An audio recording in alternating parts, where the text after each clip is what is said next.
네, 안녕하세요. 공동체 교류심리연구소 마음친구 권유셉입니다. 오늘은 감정학교 10강 들어가도록 하겠습니다. 감정학교 9강에서는 이제 우리 안에 있는 5개의 자아에 대해서 설명을 드렸고, 그 5개의 자아가 어떻게 서로 역동하는지에 대해서 이야기를 좀 나눴는데요.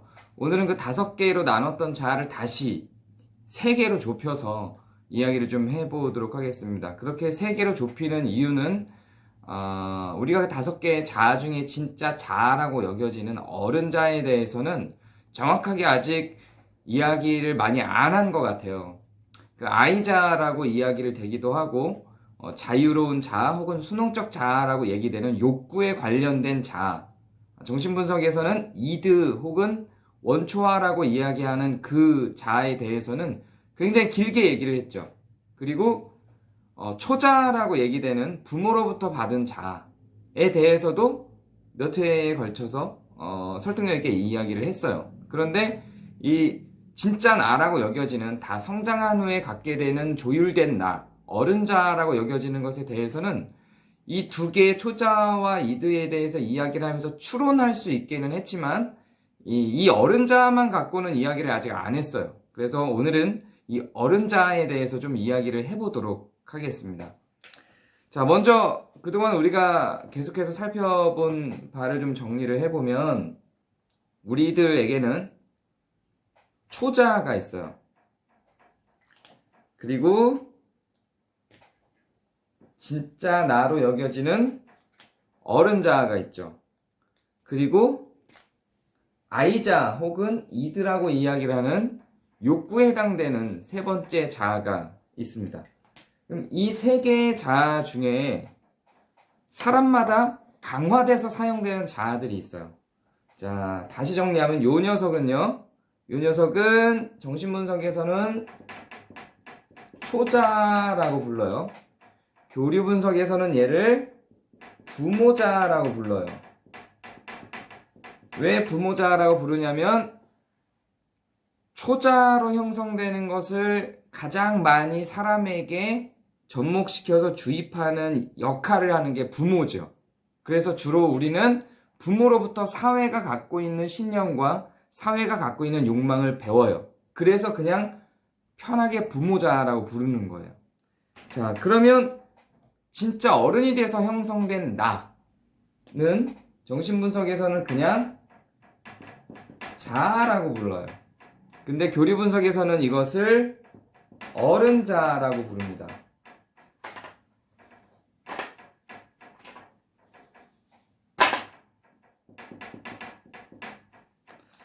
자, 그러면 욕망에 관해서 정리가 되어 있는 것. 나는 내 욕망을 어떻게 실현할 것인가에 대한 나.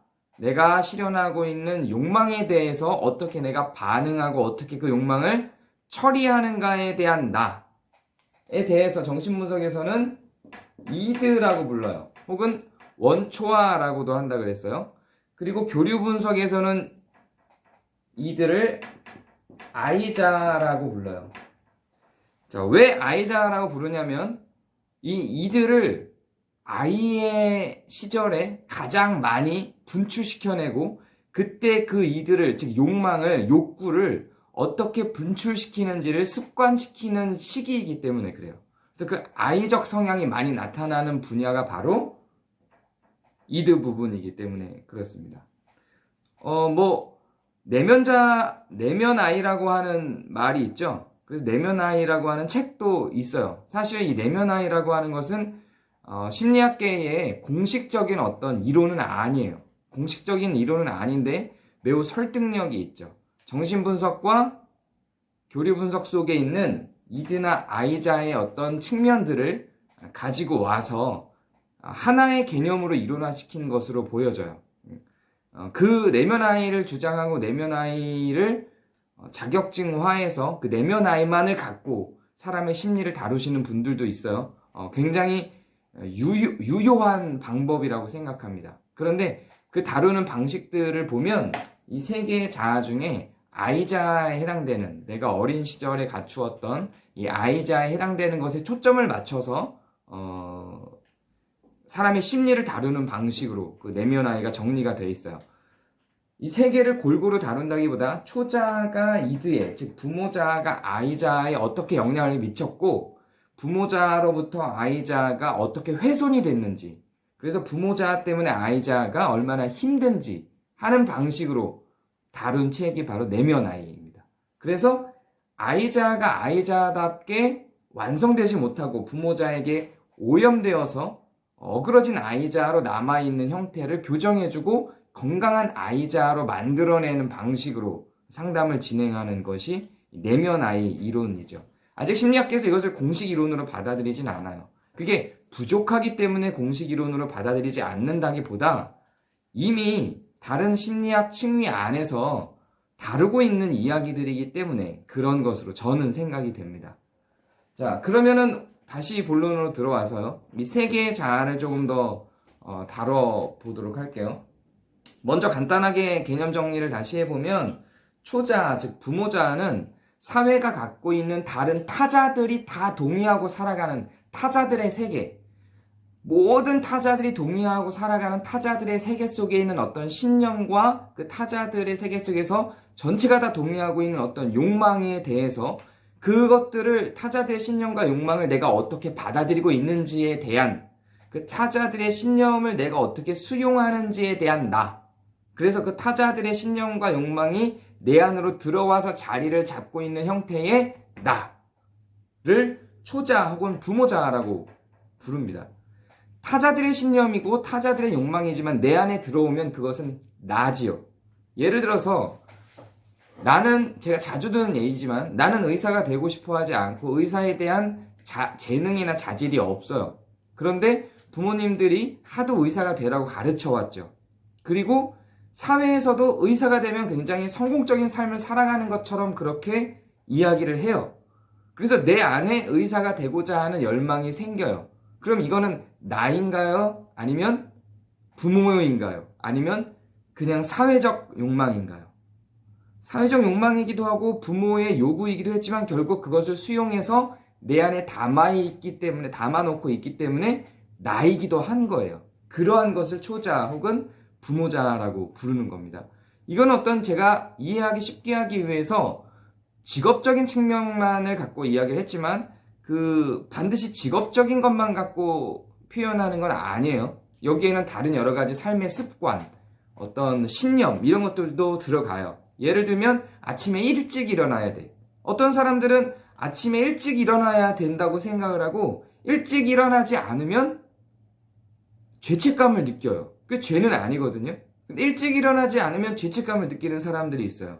한때는 일찍 일어나야 되는 것을 강요하고 강조하는 어떤 형태의 책들도 있었죠. 뭐 아침형 인간이라든가 이런 것들이 나쁘다는 게 아니라 굉장히 좋은 인사이트를 주고 좋은 생산성을 만들어내지만 그게 맞지 않는 사람들이 있는데도 불구하고 그런 어떤 외부의 신념들을 부모나 스승이나 부모에 해당되는 어떤 나에게 영향을 미칠 수 있는 사람이나 사회적 분위기 때문에 내가 그것을 수용하게 되는 거죠. 그래서 나는 지금까지 그렇게 살아온 적도 없고 나는 그 옷이 맞지 않지만 그걸 내 안에 갖고 들어왔어요. 그럼 나가 됐어요. 그게 나의 신념이 된 거예요. 처음부터 내 것은 아니었지만 일찍 일어나야 된다라고 하는 게 내 신념이 되는 거죠. 그때부터는 초자 속에 일찍 일어나야 된다는 아침형 인간으로서의 욕망이 들어오면 그때부터는 그건 타자의 신념이나 타자의 욕망이나 타자의 말이 아닌 거예요. 그건 이제 내 말이 되는 거죠. 내 욕망이 됐고 내 신념이 된 거예요. 내 옷하고 맞든 맞지 않든 그렇게 된 거죠. 이런 것들이 다 초자, 부모자라고 부르는 겁니다. 무릇 이것뿐만이 아니라 착해야 돼. 사람은 선하게 살아야 돼. 이거 너무 당연한 거죠. 누구나 그렇게 살아가잖아요. 착하게 살아야 돼 라고 하는 게 잘못됐나요? 그렇죠? 제대로 된 주장이죠? 이건 부정할 수 없죠? 근데 그도 마찬가지로 사실은 사회적 신념인 거예요. 부모의 신념인 거고요. 그래서 사회적 신념과 부모의 신념이 내 안에 들어와서 자리 잡은 초자나 부모자인 거예요. 이드나 아이자는 이제 뭐 워낙 많이 설명을 했으니까 더 설명을 안 해도 되겠지만 그래도 정리를 위해서 이야기를 하면 이것도 마찬가지로 내 욕구가 어떻게 실현됐는지에 대한 나예요. 이거는 처음부터 나였던 거죠. 처음부터 나였어요. 내 욕구가 어떻게 실현됐는가, 나는 내 욕구를 어떻게 실현하는가에 대한 거예요. 어떤 사람들은 어릴 때부터 내 욕구를 실현시키기 위해서 화를 냈어요. 화를 내면 욕구가 실현되곤 했어요. 엄마가 내 말을 잘 안 들어줘요. 밥이 먹고 싶어. 이런 욕구가 있었는데 엄마가 말을 안 들어주는데 화를 내면 들어주는 거였어요. 밥을 달라고! 이러면 들어주는 거예요. 근데 어떤 경우는 애교를 부려야 되는 거죠. 엄마, 이렇게 애교를 부려야 엄마가 내 욕구를 들어줬어요. 그렇게 내 욕구를 실현하는 방편으로서 내가 어떻게 반응하는 것인가가 자리 잡게 되는 거죠. 그게 이제 이드 혹은 아이자예요. 그럼 방법만이 아니라, 방법만을 이야기하는 게 아니라 실제로 욕구 자체에 대해서도 이드와 아이자는 정의를 내려요. 이를테면 어떤 사람은, 저 같은 경우는 식욕이 굉장히 커요. 그래서 식욕을 만들어내는, 구성해내는 어떤 자리, 밥 먹는 자리, 이런 자리에는 빠지고 싶지 않아요. 그게 내 욕망이 되는 거죠. 내 욕구죠, 그게. 맛있는 밥이 있으면 그것을 그냥 지나치기 힘들어요. 그게 나예요. 그 나의 가장 중요한 어떤 욕구인 것이죠. 그럼 수많은 욕구들이 있을 거예요. 그리고 그 욕구들을 해결하는 방법들, 그 욕구에 반응하는 형태, 이것들을 전부 이드 혹은 아이자라고 이야기를 합니다. 근데 이 초자와 이드, 부모자와 아이자는 충돌하거나 상호 보완하거나 혹은 하나로 엮여 있거나 하는 형태로 나타날 수밖에 없어요. 예를 들면 이드의 욕구와 초자의 욕망이 일치될 수도 있어요. 늘 충돌하지는 않아요. 일치될 수도 있어요. 사회적 욕망으로 부모가 밥 잘 먹는 사람을 좋아해요. 아이에게. 그래서 밥을 계속 잘 먹게 요구를 하죠. 근데 아이도 밥을 굉장히 좋아해요. 그래서 아이도 밥을 잘 먹으면 부모가 우리 아이 밥을 잘 먹는구나, 너무 예뻐, 이러면 아이의 욕구와 부모의 욕구가 만나죠. 그래서 부모가 요구하는 것과 아이가 욕구하는 것이 만나요. 금상첨화죠. 매우 좋은 형태로 초자와 이드가, 부모자와 아이자가 서로에게 좋은 영향을 주면서 일치돼서 만들어져 갈 수도 있다는 이야기예요. 그런데 이것이 꼭 좋게만 나타나진 않죠. 그 결과가 어떻게 될까요? 살이 찌겠죠. 비만이 오겠죠. 그런 다른 질병들로 나타나서 그런 성향의, 그 질병을 유발하는 성향의 사람으로 자라나겠죠. 그것으로 인해서 또 다른 결과물들이, 안 좋은 결과물들이 나올 수도 있겠죠. 혹은 충돌할 수도 있어요. 아이자가 갖고 있는 굉장히 큰 욕구는 노는 거예요. 그래서 게임하는 걸 좋아해요. 부모자에서는 그걸 용납하지 않아요. 부모님은 공부하기를 원해요. 서로 욕구가 충돌해요. 제어를 하겠죠. 자, 이렇게 서로 충돌하거나 상호 보완하거나 하나된 욕구를 갖게 돼요. 초자와 이드는. 다시 말해서 이 초자, 즉 부모자는 타자의 신념이나 타자의 사상, 타자의 욕구나 타자의 욕망이 나에게로 들어온 형태를, 혹은 들어온 과정, 혹은 들어온 그것을 초자나 부모자라고 하고, 이드나 아이자는 내 안에 있었던 원래 본연의 욕구와 욕망을 이드나 아이자라고 하는 거예요. 자, 근데 이게 상호 보완하거나 갈등 관계에 계속 진행을 하게 될 텐데, 이 양쪽에 있는 욕구와 욕망과 신념을, 이 두 개의 신념을 서로 조율하면서 건강하게 만들어가는 것, 내 안에서 스트레스를 받지 않게, 내가 이것을 건강하게 내 삶을 지탱할 수 있도록 이 둘을 건강하게 조율해내도록 하는 어떤 습관들이 발생하겠죠. 이렇게 만들어낸 어떤 생각과 신념과 나의 습관들이 형성되겠죠. 그걸 자 혹은 어른자라고 부르는 겁니다. 그래서 초자와 이드, 부모자와 아이자를 자아와 어른자가 조율해내는 거예요. 자, 그렇게 생각할 때는 자아와 어른자가 더 잘 성장해 있을수록 초자와 이들을 잘 조율해서 훌륭한 사람으로, 안정된 사람으로, 내가 편안한 사람으로 만들어갈 수 있겠죠. 자, 그렇기 때문에 두 개를 조율해야 되기 때문에 자아 혹은 어른자는 주로 합리적이고 논리적이고 이성적이고 원인을 밝힐 수 있어요. 근거를 만들어낼 수 있는 자아이기도 합니다. 그런데 초자아나 부모자아는 근거를 만들거나 합리적이거나 이성적이지 않아요. 굉장히 이성적인 것처럼 보일 수 있지만 이성적이지 않아요. 예를 들어서 초자나 부모자 속에 이런 신념들이 있어요. 사람이 착해야 돼. 부모를 공경해야 돼. 우더른을 공경해야 돼. 자, 이거는 그냥 설명이 필요 없는 거예요. 초자아가 주는 건, 즉 부모자아가 주는 건 굳이 설명해야 되지 않아요. 그냥 그건 그냥 그런 거예요. 모두 다 그렇게 인정을 하거든요. 모두 다 그렇게 인정을 하기 때문에 설명이 필요 없어요. 자, 그래서 어떤 사람이 어른한테 반말을 써요. 어른을 공경하지 않아요. 편안하게 대해요, 어른을. 외국인들은 존댓말이 힘들죠. 어른한테 존대를 하지 않아요. 편하게 대해요. 나보다 10살, 20살이 많은 사람이고 직급도 높은데 야, 요셉아 이렇게 그냥 이야기를 하는 거예요. 자, 그러면 다른 사람이 그걸 봤을 때 야, 너 왜 어른들한테 반말을 해? 너 정말 나쁜 놈이다. 어떻게 그럴 수가 있어? 이렇게 건방져? 이렇게 이야기를 했어요. 근데 그 사람은 이해가 안 되는 거죠. 왜? 이게 왜 건방진 거지?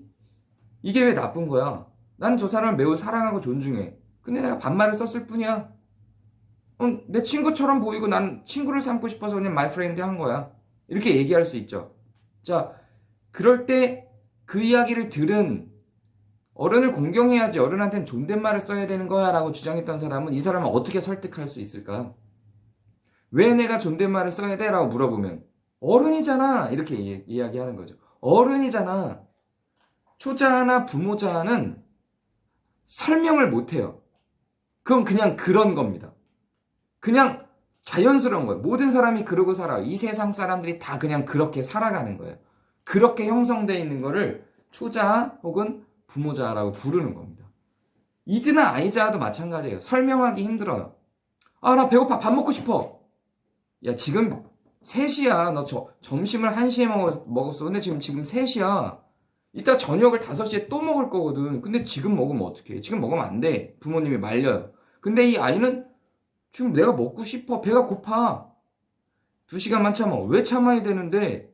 지금 저녁 때가 아니야. 점심 때도 아니야. 근데 왜 먹어? 배가 고프니까.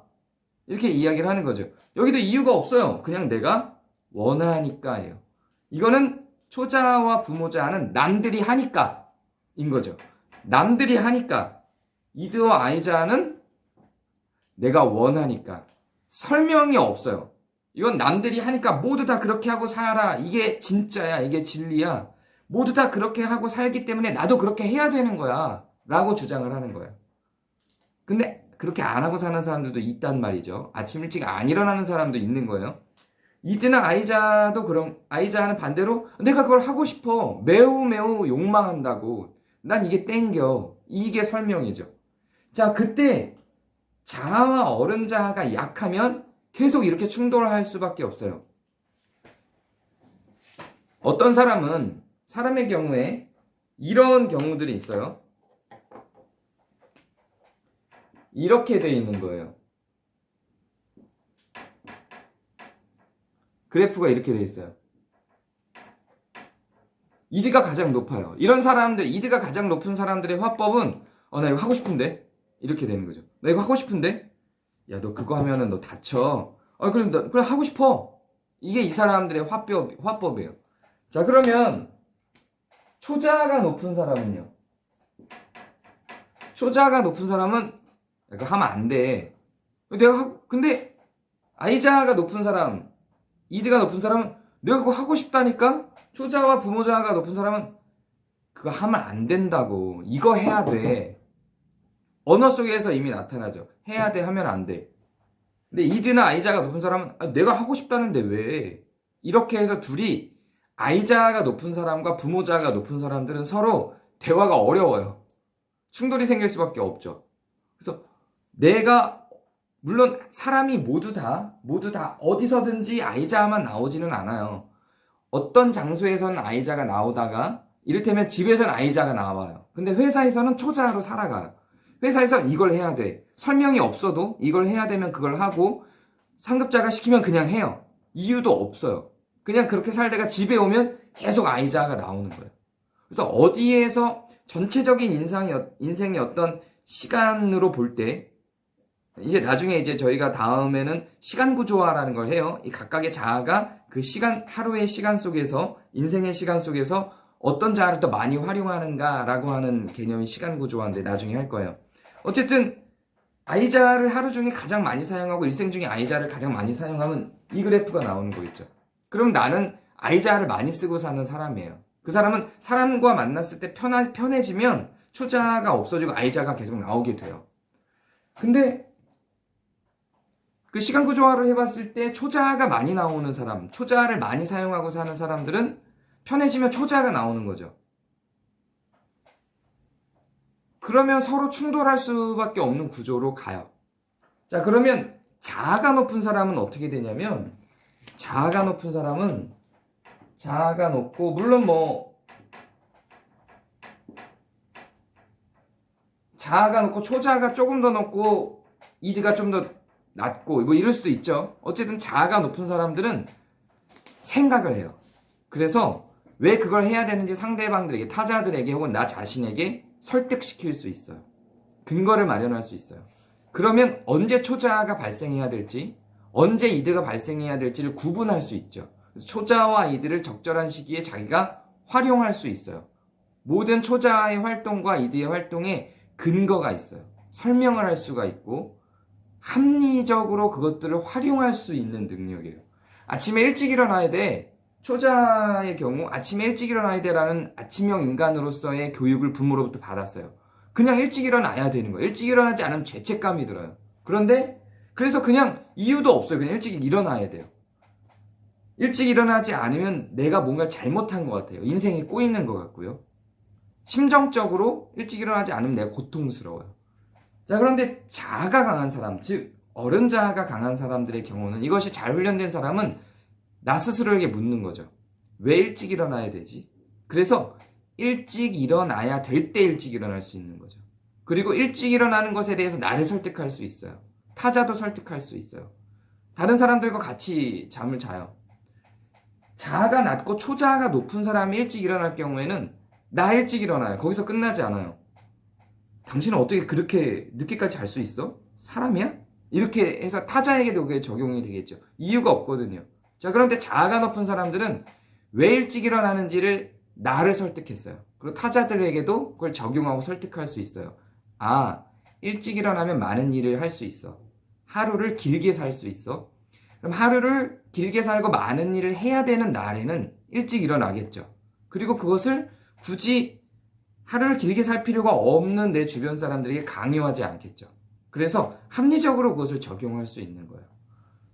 아이자로서 이드에 대해서도 마찬가지예요. 난 이거 그냥 하고 싶어 정도가 아니라 이것을 내가 하고 싶은 것을 어디까지 내가 할 수 있는지를 객관화시켜서 볼 수 있어요. 그리고 그것을 조율해낼 수 있는 거죠. 그런 능력치, 그런 마음으로 조율하고 생각할 수 있는 나가 어른 자아예요. 그래서 어른 자아가 강하면, 즉 자아가 높으면 이드도 무시하지 않고 초자아도 무시하지 않아요. 이 두 개를 적절하게 활용할 수 있을 때 활용하는 거죠.